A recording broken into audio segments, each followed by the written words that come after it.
আমরা সমাজ আন্দোলন করি, আমাদের নির্বাচন বা রাজনীতি নিয়ে আমাদের মাথা ব্যথা নাই। আমরা সমাজ আন্দোলন করি, সমাজের আন্দোলন শান্তিপূর্ণভাবে সমাজের মানুষ চালিয়ে যাবে।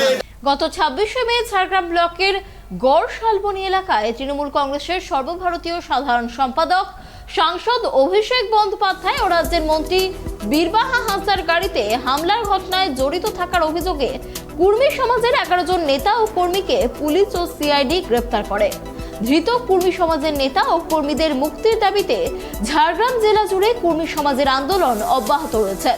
সোমবার ধৃত জেলবন্দি কুর্মী সমাজের ১১ জন নেতা ও কর্মীকে ঝাড়গ্রাম বিশেষ আদালতে তোলা হয়। কড়া নিরাপত্তার মধ্য দিয়ে ওই ১১ জনকে সোমবার ঝাড়গ্রাম বিশেষ আদালতে তোলে পুলিশ। অপ্রীতিকর ঘটনা রুখতে আদালত চত্বরে বিশাল পুলিশ বাহিনী মোতায়েন করা হয়।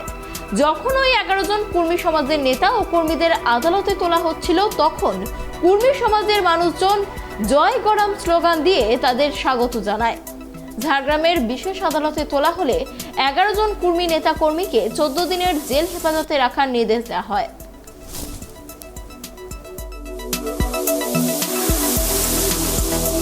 সমাজের আন্দোলন আমরা শান্তিপূর্ণভাবে চালিয়ে যাচ্ছিলাম, চালিয়ে যাব। এই আন্দোলন সমাজের জাতিসত্তার আন্দোলন, সাংবিধানিক হক অধিকারের আন্দোলন। আমরা আলোচনা চাই এবং শান্তিপূর্ণ আলোচনার মধ্য দিয়ে কর্মীদের যে দাবি রয়েছে তার স্থায়ী সমাধান হোক।